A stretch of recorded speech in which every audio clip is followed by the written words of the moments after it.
Episode number 215 of Chalk Talk. I'm your host, Shane Haff. You can follow me on Twitter at Shane Haff NFL, and I'm joined by the best co-host in the game. You have heard him on the Saturday morning spread right here on the Eagles Pinpool Network. It is Mark Henry Jr. Give him a follow on Twitter at Mark Henry Jr. NFL. Mark, dare I ask, how are you doing today?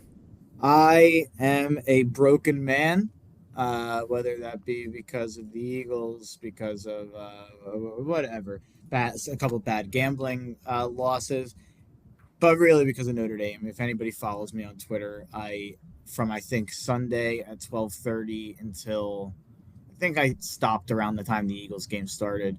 Probably sent about 500 tweets and retweeted about 200 things onto my timeline. And I'll be frank. I only lost like 2 or 3 followers.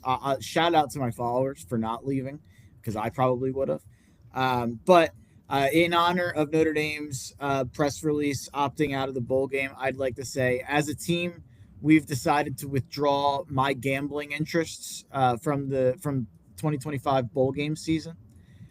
We appreciate all the support from my family and my fans, and we're hoping to bring more gambling victories on the college football field to the people next year. All right, there you have it. Sooner Nation will do their best to knock Alabama out and prove they shouldn't have been in to begin with. But I'll be honest, I don't know about that. So Yeah, that'll be a close one. Yeah, I'll bet on the college football playoff. I'm not betting on the bowl games. I'm taking a stand with my Fighting Irish, and we are trying to take down the meaningless bowl game cycle that college football has ruined anyway. And Notre Dame's putting the final nail in that coffin with me, not gambling on the Guaranteed Rate Bowl or the Pop Tart Bowl or the Cheez It Bowl or the Meineke Car Care Bowl. all right, maybe we should sponsor a bowl, the Eagles Pinpool Chalk Network Talk Bowl, Bowl.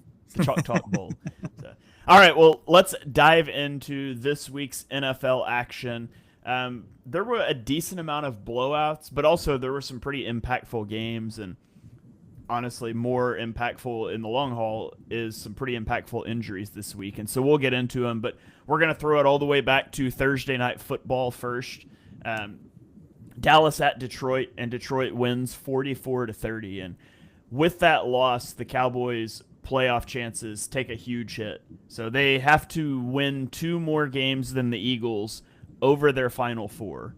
And, I mean, their schedule is favorable to win out, but the Eagles will likely get to face Kenny Pickett next week and potentially Marcus Mariota in 2 more of those final 3 games. So, however that ends up playing out, it's a big loss for the Cowboys. And on the Lions side, I wonder if we're seeing Dan Campbell, his lack of fourth down success sway him at this point, because in this game he punted on a 4th and 2 in the second quarter, and then he kicked a field goal on a 4th and 5 at the Dallas 35 in the third quarter. So no fourth down attempts in this game.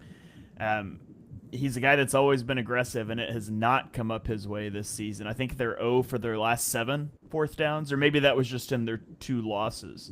Maybe they had a conversion in the win that was in between. I can't remember now, but they were aggressive in other ways. They threw the ball a lot in this game, came out attacking Dallas through the air.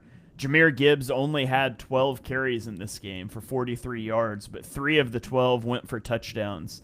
He also added 77 receiving yards on 7 receptions, and he's now tied with Barry Sanders for the most touchdowns before his 24th birthday, which isn't until the offseason. So 1 more touchdown this season for Jahmyr Gibbs will give him that record with 4 games to go. I think it's pretty safe to say he's going to get it. Yeah, he's the best running back in the sport. The Lions, this was good to see from them after obviously a couple. Well, I guess you have the weird loss to the Eagles. You come back and you have the weird win against the Giants where it takes you to overtime. And then you come back and you lost to Packers. So, yeah, I guess it's fair to say a weird stretch for the Lions, a 1-2 stretch coming in, and to be able to handle business the way they did, I think firmly places them back into the playoff mix. And it's funny, I don't know if I said this on this show last week or if I said it on my show or where I said it. I honestly can't remember. But the Lions in week 18 play the Chicago Bears. The Lions already beat the Chicago Bears. And it's funny to say, and I was saying it last week before the Bears had lost to the Packers. Now it seems even a bit more realistic. When the Bears were 9-3 and the 1 seed in the NFC last week, and that was the story of football, I was kind of sticking my hand up saying, I think they're going to have a play-in game for the 7 seed in Week 18 if you look at the schedule. And now you sit here looking at it. I think the Bears are going to be 11-5 after Week 17, and they're going to play the 10-6 Lions, and that's going to be a 7 seed bowl in Week 18, and the Bears could potentially lose, get to 11-6, and miss the playoffs. I think that's very, very in the realm of possibility. If you look at San Fran, Seattle, LA, those 3 schedules, I think it's pretty safe to say, especially now, I think Indy might be on 2 of those 3 schedules remaining. It's fair to say that I think all 3 of those teams make the playoffs. If you look, I think all 3 of those teams win 12 plus games, to be honest. Yeah. So then you look at, it's the 7 seed and it's Detroit and Chicago, and you could pretty easily get left out, especially if Green Bay keeps winning and kind of wraps up the division. So I hate to tell that to Bears fans, but you look at the Lions schedule, they go at Rams. Let's say they lose that one. They're home for the Steelers. Let's say they win that one. And then they're home for the Vikings. Let's say they win that one. So I think they're probably going to go 2-1 in these next 3 games, which puts them at 10-6. So if the Bears want to not be in a winning in, losing out scenario, I think that means that they have to beat. I guess it would have to be. They would have to go 3-0. Yeah. Who's their schedule? They have Browns at home, Packers at home, at San Fran, Detroit at home. Yeah. So they got to win. Essentially, they've got to win 2 of 3 against major contenders to get into the playoff, it looks like. So that's a brutal schedule. If we give them the win for Cleveland, it doesn't really matter which 2 of the other 3 games they win, because you'd either be beating Detroit or you'd be beating San Fran. But if you want to not have to worry about Week 18 being a play-in game, you're going to have to win the next 3 games. I think no matter what, almost, Chicago is going to be in a situation where they could be out after Week 18. Yeah, that would be a rough end to a really promising season. But we'll get more to the Bears here in a little bit. Let's bounce into – oh, you got something else? And Dallas, I think, is also going to win out, and I don't think it's going to matter. I think they're going to go 10-6-1, and like we just said, I think the Bears are going to be 11-5, and the Lions are going to be 10-6. So no matter which way that game would break, the Cowboys would be left out. That's pretty funny to say. Yeah. Okay, into Sunday, Seattle at Atlanta. Seattle. This game's tied 6-6 at halftime, but Seattle explodes in the second half, outscoring the Falcons 31-3. They win by a score 37-9, and it all started with a 100-yard kickoff return for a touchdown on the first play out of halftime, and then the Seahawks scored on 5 straight possessions while forcing turnovers on 4 of 5 possessions defensively. Kirk Cousins threw 2 picks. Bijan Robinson fumbled. The Falcons had a field goal blocked. They gave up a kick return. Just nothing is working for the Falcons, who again traded their first-round pick in this upcoming draft, in the last draft. So terrible stuff for the Falcons. Jackson Smith and Jigba caught 2 touchdowns, had 92 yards on 7 receptions, and the Seahawks rolled in this one. Yeah, I was just checking here what pick the Falcons are giving the Rams. That is the 9th pick right now that the Rams are picking up, which could easily get worse. If you look at teams 4 through 8, they are only a win in front of Atlanta, and I don't expect Atlanta to have many more wins the rest of the way here. So I expect that pick to only get better. Seattle, a couple really weird games in a row here. I don't know what you want to call it. But let's just group these last 4 for Seattle. They go to LA and outplay the Rams in LA. Doesn't matter because Sam Darnold goes full bozo mode and loses you the game. You come home and you play, or actually, I'm sorry, you go on the road and you play Tennessee and you're up pretty comfortably. But even that game is 3-3 after the first quarter.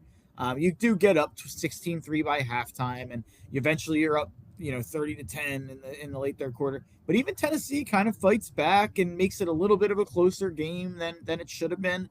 Then the next week against Minnesota, I know now you look at it and say it's 26-0. That game was 3-0 with 3 minutes left in the second quarter. And then you just mentioned what was the halftime score here in Seattle, Atlanta? It was 6-6. Yeah, it's 6-6. So it's like a couple either weird starts or weird finishes or Sam Darnold. And I think, honestly, it can just be boiled down to Sam Darnold. If you kind of look at this, I know his stat line actually looked pretty good here. If you look at this game, I kind of walked out of this game thinking that there were some more Darnold decisions that maybe he didn't get punished for. And he did throw one pick, but yeah, I go back and forth on Seattle all the time. I think they have all the makings to be a Super Bowl contender, but Sam Darnold. Yeah, I mean, I'm not going to trust Darnold to play well in 3 straight games in the postseason, I think is what it amounts to. But we'll see. I do we think. will see. I think they're going to be the 1 seed. Yeah, it's very possible. Okay, Pittsburgh at Baltimore. This game had massive playoff leverage implications. Pittsburgh comes out on top 27-22. And Aaron Rodgers bounced back in this game. He threw for 284 yards and a touchdown. He also scrambled for a touchdown. He had no run game, 34 rushing yards on 15 carries from running backs. But DK Metcalf had 148 receiving yards. So a good DK Metcalf game, positive sign for Aaron Rodgers.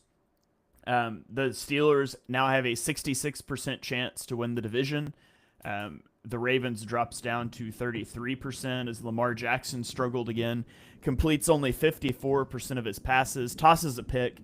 He did run better. He had 43 rushing yards and a touchdown, and so that's a positive sign, but you're running out of time to have positive signs because you're in a hole now. And the Ravens were only 2 of 6 in the red zone. Isaiah Likely couldn't hold on to a touchdown that would have given Baltimore a late in this one, and just massive playoff leverage swing here for the Steelers. Yeah, I mean this is I mean good for Pittsburgh, but to me this is about Baltimore, and this is about what happens with John Harbaugh and what happens with Lamar. Are we seeing kind of the beginning of the end here in terms of the prime of Lamar Jackson, or maybe the end of the beginning? I don't know which way you want to use that. Or is Lamar just banged up and hurt and playing through an injury, and they're being weird about it and not really commenting on it and putting him on the injury report every week? But this is 5 straight games for Lamar under 60% completion percentage after the first 5 games being 66% or better, 4 of them being 70% or better. And he's taken huge steps in that regard as a passer over the last couple of years. But I can't remember a 4-game stretch. I feel like I've been big on 4-game stretches on this podcast, talking a lot of quartets, I guess. But you look at these last 4-game stretches for Lamar. He's thrown 1 touchdown and 4 interceptions. He's been sacked 12 times in that 4-game stretch. He's thrown for under 200 yards twice. He hasn't completed 20 passes in any of those games. Good for Pittsburgh. You get your trip to the AFC playoffs yet again. This time, at least your fans get to go and see you, lose handily. But hey, good for Pittsburgh. But I really do think that this is about Baltimore and what a disappointment this season has been, and kind of how do they fix this going forward. Yep. Let's keep rolling to Tennessee at Cleveland. So I guess I should say let's roll to Cleveland. Tennessee wins 31-29. And the Titans' run game was great in this one. Tony Pollard rushes for 161 yards and 2 touchdowns on 25 carries. Cam Ward wasn't great. 14 of 28 for 177 yards and 2 touchdowns with a pick, but it was enough. On the Browns side, Shedeur Sanders goes 23 of 42. He throws for 364 yards and 3 touchdowns with an interception. The interception was one of the worst ones you'll ever see. He held the ball forever and then launches it into obvious double coverage. But he had 29 rushing yards and a touchdown on the ground. Harold Fannin had 114 receiving yards and a touchdown. But Shedeur Sanders, I just don't know what to make of him. His time to throw was 3.57 seconds in this game. I mean, that's tremendously long. over 3 seconds is long, but you can get away with being a deep shot guy with a good offensive line and like the 3-1s, but 3-5 is almost 3-6 is ridiculous. And so there's some positives for him statistically, but I think there's a lot of concerns about how slow everything is for him and just his inability to play on time. I have a weird question relating to that. Would that impact the run game, you think? Like, would that make Judkins worse? Because if you look at the efficiency on Judkins, it has fallen off a cliff from Yeah. where it was early in the year. And now it's, these 4-game stretch. No, it's actually like a 6-game stretch. 2.1, 3.4, 3.5. And then when Shedeur was really starting, I guess Shedeur played that Baltimore game, but 2.9, 4.0 this week, 14 carries for 26 yards against Tennessee. But Shane, or I guess before I give my take, is that something? Is there something to that, you think? Just you saying that his time to throw impacts the run game? Yeah, the way that Shedeur it handles the pocket and how Shedeur, I guess the way that you're able to attack him as opposed to other quarterbacks, knowing. I guess Yeah, I my mean, question is, I guess you could argue that maybe you can just totally play the run first because you know that's you're kind going of to what I have was all trying to day say. to rush the passer. There's not going to be much data on that because there's like nobody that ever has had such a long time to throw. Honestly, Yeah, I couldn't word that properly. You summed it up there. Yeah, I was wondering if you could almost just shell out to the run, and it doesn't matter because he's going to hold the ball so long anyway that you're going to break through. Someone's going to get there, even if it's a run rush. But yeah, I did think Shedeur was yeah, and I actually think that comment is 100% accurate from Yakko Warner. That Shedeur discourse is hyperbolic on both ends. He's better than the haters claim, but worse than the stands claim. I think that's 100% true. I think that the people who were like, no, he actually should have been a 5th-round pick and shouldn't have went on day 2, and it wasn't about the personnel. He should have been a day 2 pick. You look at the quarterbacks that went in round 3, round 4, round 5 ahead of him, and quarterbacks that go on day 2, day 3, early day 3 every year. Shedeur had more upside than those guys. And what I've always said about Shedeur is I didn't think Dion was a good coach. So I thought getting him in an actual NFL system would be interesting. But then the people who thought he should have went number 1 overall, or the people who, think that the Browns offensive coordinator is sabotaging Shedeur so that he wouldn't have had to play him earlier this season. Like, it obviously is insane both ways. But I did think Shedeur looked pretty good in this game for the most part. Obviously held onto the ball too long, and that's always going to be a problem with him. But I did think he looked good. I bet the Browns in this game. Imagine betting on a team that outgains the other team by about 120 yards, outpasses the other team by about 143 net yards. The team you bet against had 11 penalties for 85 yards, and the team you bet against is also the 1-11 Titans, and then the Titans win 31-29. Well, what are the odds? I bet it because I thought these were 2 different levels of bad teams. I thought the Titans were truly one of the worst teams we've seen in recent memory, and I was like, well, the Browns, the defense, Myles Garrett, and Tony Pollard just carved them up on the ground. yeah. Just for context on the time to throw stuff. 3.57 second time to throw. Only 2 quarterbacks this season are over a 3-second time to throw. It's J.J. McCarthy at, I believe it was 3.07. I'll double check that real quick. Yeah, 3.07, and then Caleb Williams at 3.23. So 0.3 or 35 hundredths of a second longer than Caleb Williams, who holds it an inordinately long amount of time. So that's something he's going to have to do. He's going to have to start to play on time better. But I mean, he's a rookie, so maybe he figures that part of it out. That's definitely something that's got to be an emphasis for them moving forward, though.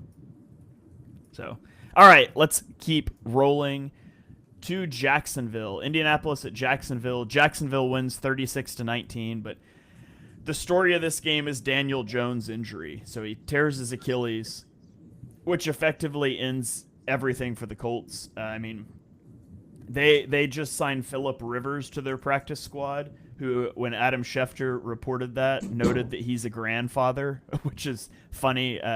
Just a funny way of reporting that. Like, they signed a grandpa to their practice squad now. But he gets this injury while playing with a broken leg on a wet field, which is certainly something that should be talked about a lot. The decision to put him out there, I think there's probably a lot of recklessness in that because you're not tied to him after this year, anyways. And it's really unfortunate to see it in this way for Daniel Jones. He'll miss the rest of this season. He will have a hard time finding a job next season because he's going to be out all off season and probably into early next year. And now that said, I do think the Colts were trending towards being done regardless. They had lost 3 of their last 4 entering this game. They were down when Daniel Jones got injured, due in part to a pick he threw on the first play of the game. So I never thought this was sustainable. But it's a shame to see that happen, and there's certainly some conversations that should be had about Indianapolis's decision to put him out there. But I thought it was interesting that it was Riley Leonard, not Anthony Richardson, who came off the bench for Jones after that injury. Oh, is Richardson hurt? Yeah, he in a pre-game workout earlier this year had I don't even know what you call them, like the stretchy.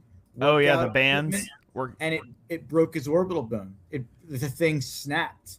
I must have totally missed that. And it broke his orbital bone. Yeah, it's insane. And it's funny, just like another missed opportunity for Anthony Richardson to try to save his career now that Jones is hurt. But I hope that the Colts don't overreact to the first however many games it was, and I hope that they remember. They already did because they traded their first-round pick for a quarterback and now can't access a quarterback. You're absolutely correct. You're absolutely correct. And we killed that trade at the time, and I feel even more justified in killing that trade. What a great trade by the Jets. Wow, that's actually going to be like the 14th pick now or something crazy. Maybe better than that. But you look at the 4 games before this Jags game, which you mentioned was already going south for Daniel and the Colts anyway, and they lost 27-20 Steelers Colts, and that was a Daniel Jones kind of bozo performance. I thought that the Colts beat the Falcons in overtime in Berlin in spite of Daniel Jones. I thought that the Colts lost to the Chiefs because of Daniel Jones, and I think that the Colts lost to the Texans last week because of Daniel Jones. And they scored, 20, 16, and 19 points in the last 3 games. So I hope that they don't just look at the fact that he has, he had a good first half of the year. I very much think that he should be moving on. The Colts should be moving on and trying something else next year. I don't know what that is. And the Colts are yet again in the same spot that they've been at quarterback forever, in the middle of the draft with no real avenue to finding one, which is how they ended up with Phillip Rivers in 2020. And it's how they've ended up with Phillip Rivers in 2025. Time is a flat circle. It really is. That was before our podcast, right? What was 21 the first year? I think so. No, yes.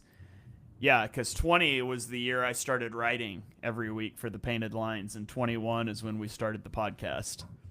Yeah, because 21 would have been Devontae's rookie year, right? Yeah. Yeah, that would have been our first year. Our first podcast would have probably happened around the time Phillip Rivers retired. That was the year 1 BC, before Chalk Talk. Yeah, think about, we've been doing this show for quite some time now, and Phillip Rivers has been retired that long. It's unbelievable. I don't know if I can ever. He's got grandkids. He was about to be Hall of Fame eligible. I think he was.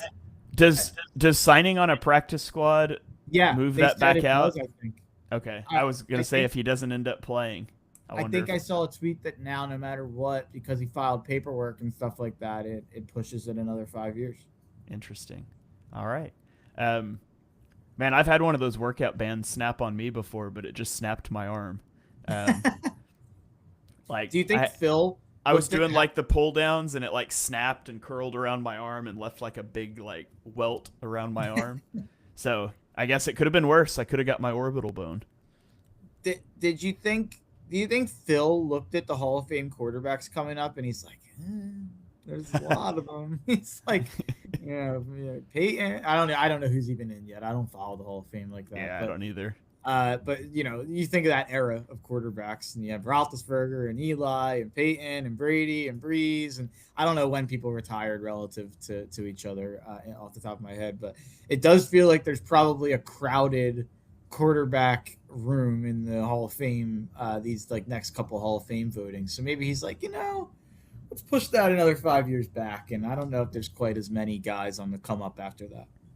Yeah, I don't even look at Hall of Fame stuff. I Yeah, don't it's even not a know who thing. was inducted this year. I Football, it feels Hall of like Fame's awful. football. Basketball's the worst one because it's actually just everything. It's Yeah. college, European, NBA. Like it's not even an NBA Hall of Fame. It's also in like a like a shopping center. There's like a subway next to it. It's really weird. But baseball's the only sport where like the Hall of Fame is like a.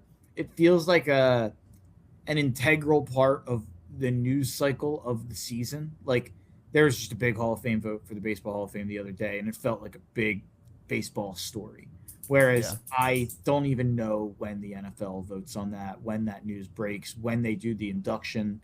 I guess it's the Hall of Fame The game, Hall of right? Fame It's game, yeah. before the year. Yeah, I guess I knew that, but yeah, the NFL Hall of Fame has no. I've never been there actually either. Yeah. Me neither. All right, let's keep rolling. Let's go to Minnesota, where the Vikings blank the Commanders 31-0, and it's yet another game where we can talk about organizational malpractice when it comes to the health of a player. At 3-9, the Commanders' season was over, and there's just not a reason to rush Jaden Daniels back into the lineup off of that elbow injury.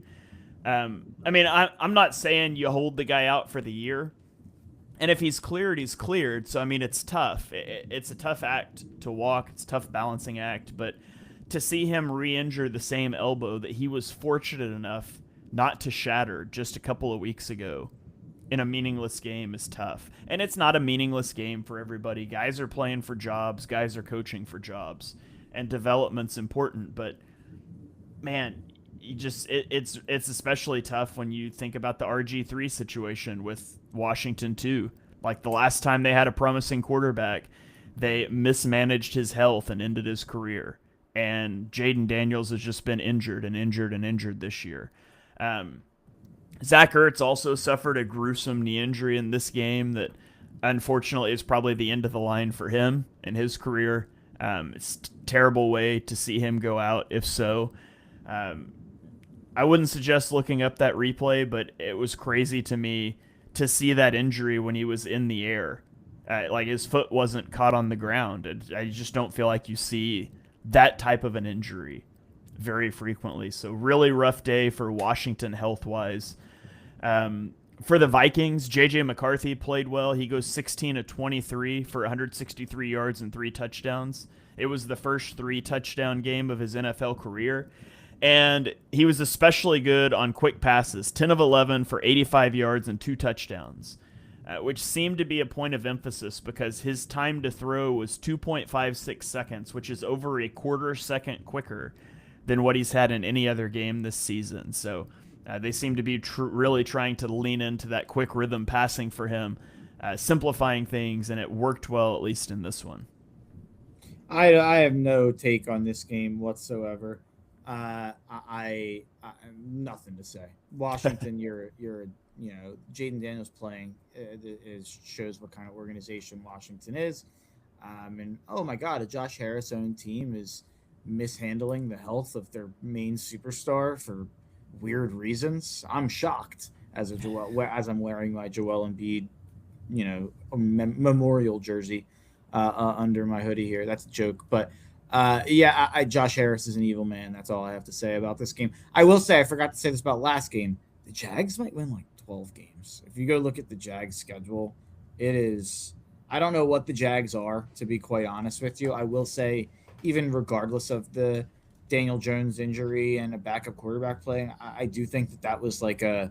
We've seen a couple times now where the Jags have kind of just handled business.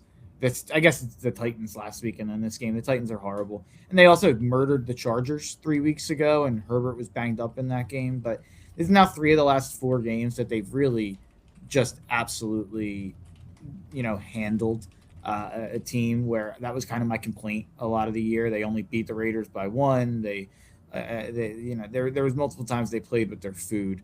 But you look at the rest of the Jags schedule: Jets at home, at Broncos, tough, at Colts, not as tough now, and then the Titans. So they have 2 easy wins. I think the Colts will be a win again. I think they're like a lock for 12-5. And if you beat Denver, you're talking about a potential 13-win team that could be the 1 or the 2 seed, which is insane to say. Yeah, especially all the stuff we've been through with the Jags this season too. One of the crazier seasons I can remember. Yeah. All right, let's go to another game with another quarterback injury. Miami at New York Jets. Miami wins 34-10. They scored a touchdown on their first 3 drives and never looked back. Devon Achane did leave with a rib injury, but Jalen Wright rushed for 107 yards and a touchdown in his absence, and suddenly the Dolphins have won 4 straight. They have the same record as the Kansas City Chiefs, which is kind of funny. On the Jets side, Tyrod Taylor went out with an injury, and it was Brady Cook who came in instead of Justin Fields, who was inactive with a knee injury. And Cook went 14 of 20 for 163 yards with 2 picks, and he took 6 sacks. Anything you want to mention on this game? Yeah, Miami. If the Chargers would have lost last night, I would have said that Miami has a legitimate chance to break their way in oh my God, my brain is broken, Shane. I don't know if you knew what I was about to say there, but I was very much about to say that they had a chance to break their way into the college football playoff, and it's 100% because I said Miami, and now my brain is broken. I don't know if I can continue the podcast. Anyway, the Dolphins 34-10. Yeah, not much to say on the actual game. I'll say that my dad, I think I referenced this a couple weeks ago. My dad, when the Dolphins were 3-7, called me and said the Dolphins have a really easy schedule coming up. They're going to be 6-7 and playing Pittsburgh, and maybe they could even win that game, and then maybe they're back in the mix. And I was like, what are you talking about? The Dolphins can't have an easy schedule. They're the easy schedule. And the Dolphins have answered my criticism by winning 3 straight games. This one's the first one that they've won by convincing fashion, but yeah, good for the Dolphins. 4 straight wins, 3 straight since that comment by my dad. Yeah, shout out to Papa Henry Jr. Mr. Henry Sr. Yeah. Oh yeah, I guess that would be a smarter way to say that. Oh, all right. Yeah. Papa Henry Sr. knows ball. So yeah, sometimes. All right, let's keep rolling. New Orleans at Tampa. New Orleans wins 24-20. Shuck me the money. Shuck me the money. He had a good day as a runner. Rushed for 2 touchdowns. One was a designed 33-yard touchdown. The other was a scramble where he avoided 3 Bucs defenders in the backfield and then dives for the pylon for the go-ahead touchdown. I will say it was one of the more unathletic dives for a pylon I've ever seen, but he got there, and that's all that matters. It looks good on the box score. He was 13 of 20 for 144 yards as a passer with a pick. Baker Mayfield was 14 of 30 for 122 and a touchdown and a pick. It's his 4th straight game with under 200 passing yards, and it's the Bucs' 4th loss in the last 5 games. And I mean, things are just totally off the rails in Tampa at this point. Baker was awful in this one. I mean, this is all on Baker, and now it's officially just. I mean, the NFC South comes down to a Buccaneers Panthers situation. They play 2 more times the rest of the year, and there's 4 games left. They're tied in the record. It's pretty much going to be decided by that series. And yeah, there's someone said, is there a possible world where the Bucs are the 6 or 7 seed and face the Eagles again? Absolutely not, because the 7 seed is going to be at least like 11-6, I think. So they can't even. That's the best they could get to, and if they do go 11-6, that means they would have beaten Carolina, and they would have won the division. So, very much the NFC South can only get 1 playoff team in. Yeah, NFC South and pretty much the NFC East only going to have 1 playoff team, and so they'll be the 3 and the 4 seeds. So they'll play whoever the 5 and the 6 is. I think I can tell you right now. I think I have a good idea of both. I guess this is a good tangent. I feel like I've went short on a couple games. I think I can tell you the playoffs right now. I think the 1 seed is going to be the Seahawks or the Rams. The 2-7 game is going to be the Packers against the winner of Lions Bears in Week 18. The 3-6 game is going to be the Eagles against the 49ers, and the 4-5 game is going to be the Bucks or the Panthers against the whoever doesn't get the 1 seed between the Seahawks and the Rams. I think it'll be Seahawks 1, Rams 5, if I had to guess on how I think that'll shake out. All right. All right, let's go to this was probably the best game of the early slate. Cincinnati at Buffalo, wild Great. back and forth game. 34 total points scored in the final 9 minutes of the game. And the decisive sequence was Joe Burrow throwing a pick six with a 3-point lead. And so now the Bills are up 4. And then he throws a pick on the very next play. So back-to-back picks on back-to-back plays. And the Bills end up winning this game by 5. Josh Allen went 22 of 28 for 251 and 3 touchdowns. He had 78 rushing yards and a touchdown. And Burrow played well outside of that 2-play sequence. And it's just a brutal 2-play sequence there. And again, as is the theme this week, there's more medical issues in this game. T. Higgins was concussed in week 12 and missed week 13 in the concussion protocol. He was back this week. And 2 separate times in this game, his head was slammed to the turf. And both times he was evaluated for a concussion and then cleared. And then Sunday night he was placed in concussion protocol, reporting symptoms. So, NFL, real big on player safety. At least they're real big on talking about player safety. But it's absurd that he was allowed to go back out there after those.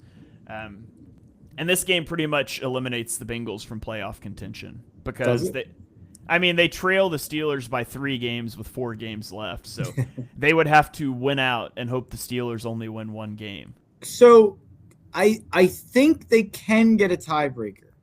I think Pittsburgh would have to lose to Baltimore later on in the season.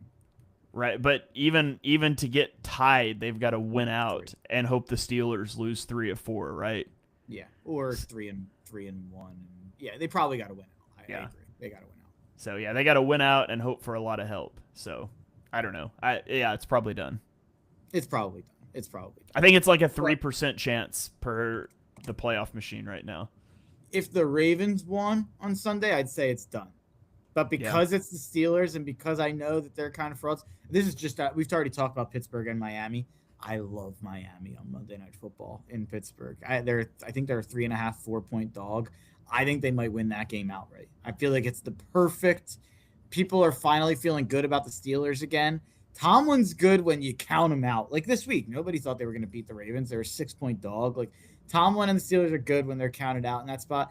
When they have that big win and then they're 3.5-point favorites on Monday Night Football at home, like I feel like that's where the Steelers let down. So, but they could lose that game and still pretty easily win the division. Just a fun aside. This game was awesome. I mean, there was 2 punts in this game. It was just insane. Turnovers, big plays, and then the snow. I know Shane doesn't like the snow in football, but when it works and the teams deal with it enough to have these fun games, it does make it look aesthetically pleasing. Now, when there's games like the Packers 49ers divisional round game is what I always think of when I think of weather.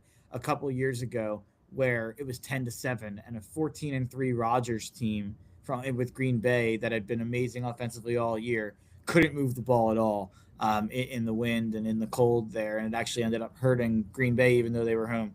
Now, I don't love that, and I kind of side with Shane a little bit when we come to those situations. I kind of would like the Eagles to have a retractable roof, yada, yada, yada. But when it works, when it's a fun game out there in the snow, it is like it makes the highlight better. Yeah, the snow is a cool aesthetic. Like I play with snow on in Madden all the time. I think it looks cool. Give me regular season games in the snow, but in the playoffs. Okay. In the playoffs, let's keep it. Which is why the NFL does not do Super Bowls in northern stadiums that don't have domes. They know that to be true, but I think they look really cool. And one last thing on the game, I know it's not. There's no statistical argument for this. Drake May and Matthew Stafford should probably be the 2 MVP favorites. Although I will say it's pretty funny. Patrick Mahomes has like just as many yards as Drake May, and we're talking about how like terrible Mahomes is and how he's washed and how he's not the same guy and it's all his fault that the Chiefs aren't good. But it's like, and I know he has 10 picks, so it's a little different. Anyway, putting that aside. That's just people box score watching. Yeah, no, I know. But you look at Josh Allen, who is a good bit behind May and Stafford in the odds, and again has the turnovers that they don't have, has a few less touchdowns.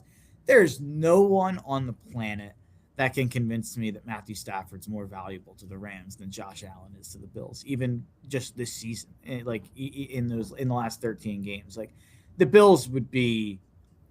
I don't even know what the record would be if you put whoever the 18th best quarterback is. If you put Tua on the Bills, what's the Bills' record this year? Like, they probably are like, I don't know, 2 and 12, 3 and yeah, 11, maybe even worse. Yeah, I think they have 5 wins or less for sure. And here they are at 9-4. And I think this week, New England Buffalo. I don't know if the seeding will shape out to be the AFC Championship, but I think these are the 2 best teams in the AFC, New England and Buffalo, or at least the 2 teams I buy in on the upside of the most. Maybe that's the fair way to say it. I think whoever wins this game, if it happens in the playoffs, will win the AFC. Yeah, I don't think MVP should be quarterback who plays well with the crappiest team around him. But I agree. It is worth thinking about. To me, like, I think Stafford's been awesome. May would be my vote if I was casting a ballot. Drake May would be the guy that I give it to. I just think he's been awesome. And again, he's not that it should be a main criteria, but he's doing it with nothing around him.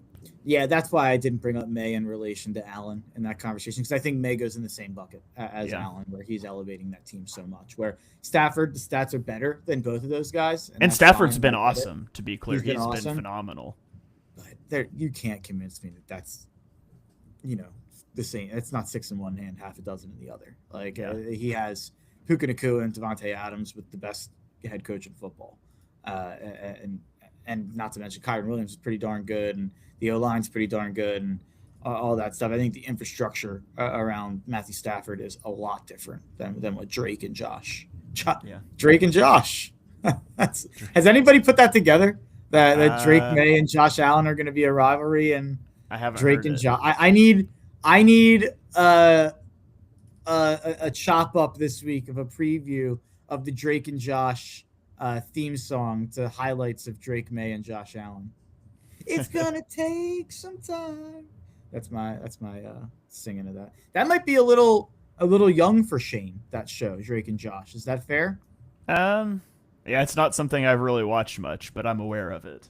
I think you would have probably. I think you're a few. I without revealing our ages here on the show. I was probably like 10 to 13 in that heyday. I think we're about the same age. Oh, I thought you were a little older than me. I think we're about the same age. Okay. All right. I didn't know. I mean, my age isn't classified, but we can take that conversation off air if yours is. So no, I'm 29. I'm 29. Oh, okay. No, I'm old. I'm 35 then. That's what I thought. I was thinking you were like early 30s. No, I thought we had about a 5-year gap from. Okay. I think we had this conversation about some other pop culture thing that came up in the past. I think. Okay. Well, I feel older now, so. But Drake and Josh, I need a Drake and Josh cut up. All right, let's get into the afternoon slate. Denver at Las Vegas. Denver wins 24-17. So close game, but I think the real story of this game is how they just took the air out of the game. I was going to say out of the football, but you can't say that post Tom Brady and Deflategate. So took the air out of the game. So Denver has an opening scoring drive that took 8 minutes and 54 seconds off the clock. The Raiders answer with a 6-minute scoring drive of their own, and the first quarter was over. That's it. 2 possessions, 1 for each team in the whole first quarter. In the second half, Denver had a 9-minute scoring drive and a 10-minute scoring drive. So they win the time of possession battle 39 minutes to 21. Outpossessing the opposing team by 18 minutes is insane in a 60-minute game. RJ Harvey had 17 carries for 75 yards and a touchdown as a runner. He had 25 receiving yards. Bo Nix was 31 of 38 for 212 yards as a passer. He had 15 rushing yards and a touchdown. So, solid Nix game, despite the fact, they don't light up the scoreboard, but they really shortened this game. Geno Smith left the game with a shoulder injury, and as Brett Eclipse says Kenny Pickett looked far better than Geno Smith, which is a sentence I never thought I would say. And so it looks like, Denver just keeps piling up wins, and I don't know. I guess it depends on. I don't know if you call this an impressive win or not, but I was impressed by their ability to just grind large chunks of the clock off on some of these drives. I'm gonna say it. I'm done with Denver. I'm out. I'm done with they beat teams like this 24-17. I will say they cashed a teaser for me, so thank you to Denver. But I think Vegas is saying everything I need to say about Denver. Do you know? I guess I kind of gave it away there, but the Packers are playing at Denver this week. Shane, whose line is it anyway? What do you think the spread is? Packers at Denver. Yeah.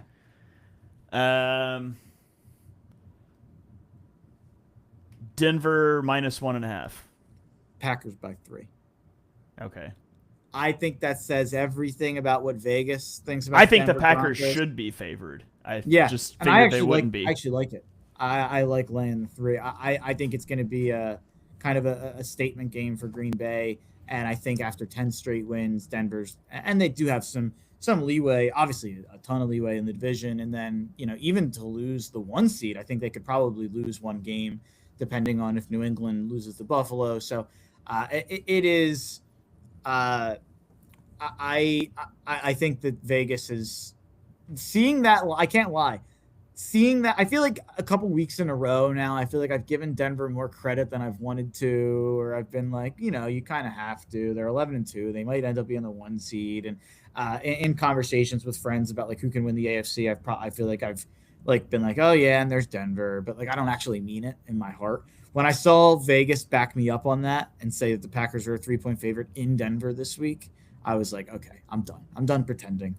The Broncos aren't doing anything in the playoffs. Yeah. All right. I guess we'll see. Let's keep rolling here. One real quick, someone on the comments, the big story was the loss clinching walk-off successful field goal to miss the spread and over. Pete Carroll, along with Hunter Yurachek and the College Football Playoff Committee, should be investigated. Investigate Pete Carroll for kicking that field goal. That was insane. Hey, you might as well give your kicker some reps. That was I can't believe he took a field goal. I didn't have money on that, so I had the Broncos just to win the game, so I didn't care. But it was so funny. The meltdowns I saw people have, so funny. Yeah. Okay, Chicago at Green Bay. Green Bay wins 28-21. The Bears scored a touchdown on a 17-play drive to start the fourth quarter that tied the game at 21. The Packers answered with a touchdown to retake the lead with 3.5 minutes left. And then the Bears drive to the red zone. They've got a 3rd and 1 at the 14-yard line, and they get stuffed on a run. And then on 4th and 1, Caleb Williams was intercepted in the end zone on a fantastic play by Kason Nixon. Did you see the back view of that play, Mark, by chance? Yeah, so it's a play action pass. Nixon is responsible for a different guy, and he realizes that the tight end that's running the corner route, the linebacker or safety, whoever it was that's supposed to cover him, bit on the play fake, and he totally abandons his responsibility and sprints across the field under that and gets the interception to seal the game. I mean, Cole Kmet would have been wide open. If Caleb Williams sees it a little quicker, makes a little better throw, it's still a touchdown, but fantastic play by Nixon to save the game there for the Packers. And Jordan Love goes 17-25 for 234 yards and 3 touchdowns in this game. He threw an interception that happened early, but the Packers scored touchdowns on 4 of their final 6 drives to win this game. Packers looking good, Mark. Yeah, they look like they're right back in the mix as one of the top teams in the NFC. I'm holding on to my tickets on them to win the NFC and to win the Super Bowl that I placed right when the trade dropped. And by the way, for any gamblers out there, especially for futures, because the game-to-game markets get. I think let's say there's like an injury news out there where you get a tweet from Rappaport or Schefter. FanDuel and DraftKings are really quick. Or I mean, every book I shouldn't have singled out too. No free ads. But every single sports book is really quick to take those books or take those games off the site. They're not as quick to adjust futures markets sometimes. And what happened to me when the Micah Parsons trade got broken this offseason, I real quick ran to the futures market, got in a bet on the Packers. I forget what the numbers are. I tweeted it out, and I'll quote tweet it, but to win the NFC and to win the Super Bowl, and they dropped in half. I think both within the next hour.